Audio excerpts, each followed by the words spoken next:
o bem e o mal. Que definição se pode dar da moral?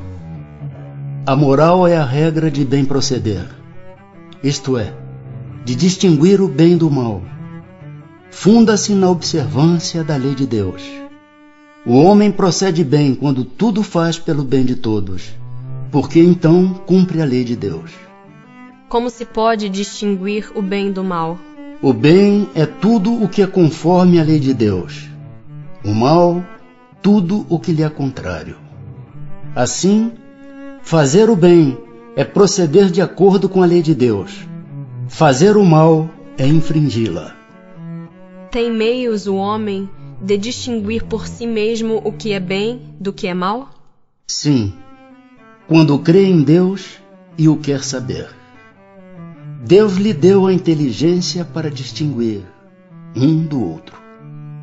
Estando sujeito ao erro, não pode o homem enganar-se na apreciação do bem e do mal e crer que pratica o bem quando em realidade pratica o mal? Jesus disse: vede o que querias que vos fizessem ou não vos fizessem.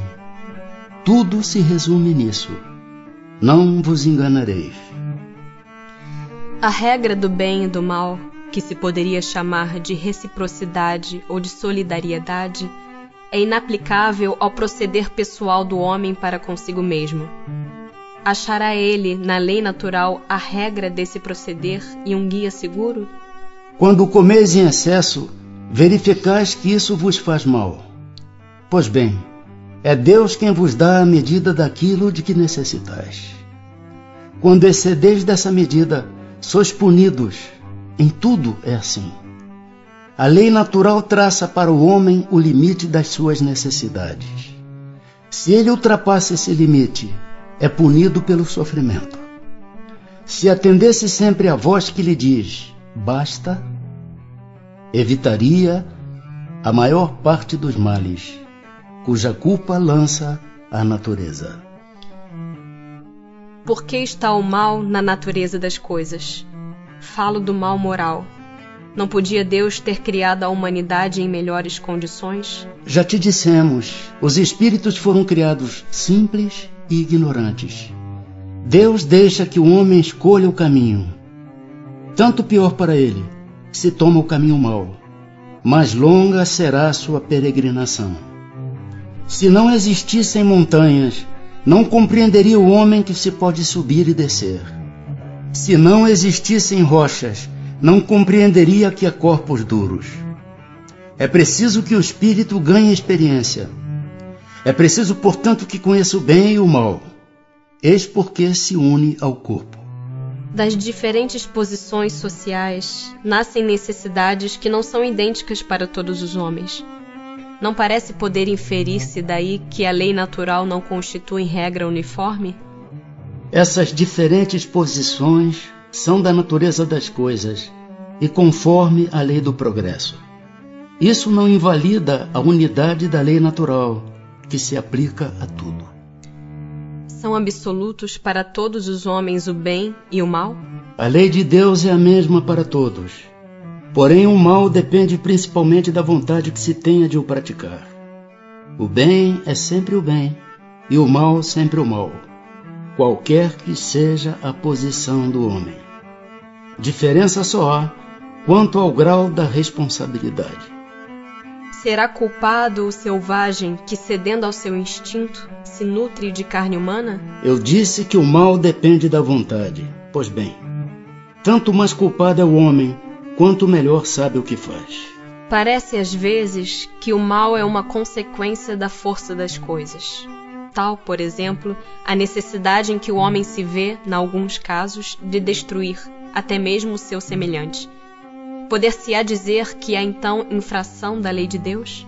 Embora necessário, o mal não deixa de ser um mal.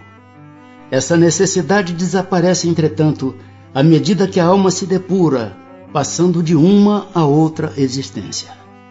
Então, mais culpado é o homem quando o pratica, porque melhor o compreende. Não sucede frequentemente resultar o mal que o homem pratica da posição em que os outros homens o colocam? Quais, nesse caso, os culpados? o mal recai sobre quem lhe foi o causador. Nessas condições, aquele que é levado a praticar o mal pela posição em que seus semelhantes o colocam, tem menos culpa do que os que, assim procedendo, o ocasionaram. Porque cada um será punido não só pelo mal que haja feito, mas também pelo mal a que tenha dado lugar. Aquele que não pratica o mal, mas que se aproveita do mal praticado por outrem, é tão culpado quanto este? É como se o houvera praticado. Aproveitar do mal é participar dele. Talvez não fosse capaz de praticá-lo, mas desde que achando-o feito, dele tira partido, é que o aprova.